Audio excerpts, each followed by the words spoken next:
Good morning, everyone. Today we'll be replacing the tensioner arms and springs on our metal body extruder. We're upgrading these tensioner arms to stronger springs to improve the force that is applied to the filament. So let's get into it. Here we have the new tensioner arms. So these have a slightly deeper hole that have been drilled out, and then these are the larger springs. So these springs impart more force on the filament. Those will be the parts that we need, and then the tools. You'll need a 2mm hex wrench and a 3mm hex wrench. So starting out on the printer, you'll need to make sure that you remove the filament. So you have to heat up the hot ends and take the filament out, and then we can get into the disassembly of the extruder body. So taking the 3mm hex wrench, you'll find the set screw up here at the top, and insert the 3mm wrench and unscrew it. This screw holds the spring in place, so we'll need to remove this to get access. Set this somewhere safe so it doesn't roll around everywhere. And next you'll use the 2mm wrench, and you'll want to get into the fulcrum of the tensioner arm. So see it there? Make sure the hex wrench is fully set in the screw. This is a flathead cap screw, so there's not much depth, and you need to make sure that the wrench is fully engaged. So go ahead and turn it to loosen it, and you'll take this all the way out. Great, we're loose there. And holding onto the tensioner arm, you're going to want to wiggle. The spring is still in that hole at the top, so it makes it a little difficult. As you can see there, the spring came out.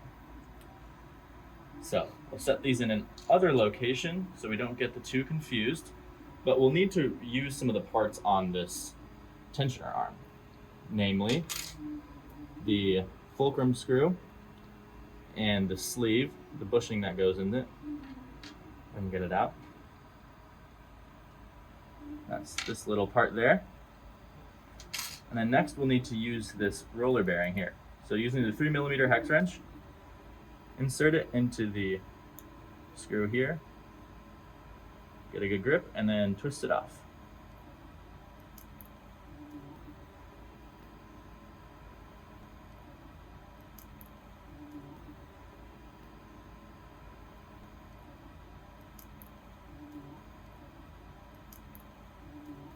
We've got those.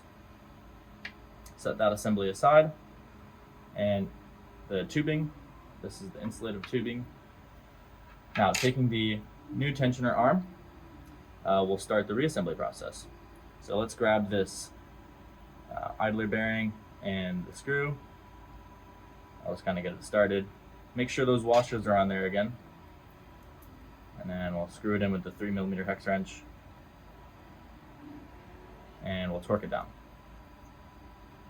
So when you're doing these torque settings, this one is a little more generous. You can impart more force, but just make sure the bearing can roll freely when you're done with it. Let's take the spring out for now before we insert it into the extruder body. And then next is this bushing. So it's important to note that there is a side of the bushing that is supposed to be inserted first. So the flat side, you see there's no chamfer. That should be facing away from the side of the bearing. And then once this goes in, you'll see on the other side there's a slight chamfer to the bearing. So that's just an angled edge. And that allows the screw that we're about to put to seat properly. So let's go ahead and insert that screw like so. And we can start to install this back on the extruder body. Using the 2mm hex wrench, try to get my fingers not in the way. We are going to line this up with the top hole of the extruder body, like so, and screw it in. Now this is a place where we need the torque settings to be a little more accurate. So make sure the hex wrench is fully seated again. If you have a torque wrench, it would be great for you to set it to 8 inch-pounds and then torque it accordingly. But in this case, if you don't have a torque wrench, we're just going to use this hex wrench and the shorter side to impart the torque necessary. So I just want you to snug it up, and then once you start, well, that was my bad. That is a fair warning to make sure you apply pressure. Once it snugs up, don't go any further, that's right, you risk stripping it, which I just may have done. But we've completed that installation part. Next, you're going to take the longer spring, insert it into the top of the hole, and make sure it lines up and goes in with the tension arm. You'll know when it seats all the way down. Now that set screw we replaced, let's put that back in the top. And using the 3mm wrench, I'm going to screw it in, and you'll stop when the set screw is flush with the top of the extruder body. So a little further, there we go, that feels good. And now you'll have a tensioner arm with more force and therefore fewer extrusion issues. We'd like to show you the difference between the stronger springs and the original springs that we had. So we pulled out this 200 Newton force gauge, and we'll do a series of pull tests on each side of the extruder to show you the difference in forces that we get. So here we go, starting on the right side. This is the stronger spring. Got the scale zeroed out, and I'm gonna pull it, and there it starts moving. And you look, it looks like we have just over 35, so like 37, 38 newtons of force. And moving on to the other side. This is the original spring,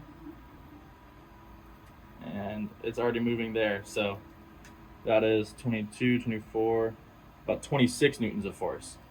So a significant improvement in the force that is imparted by the idler bearing on the filament.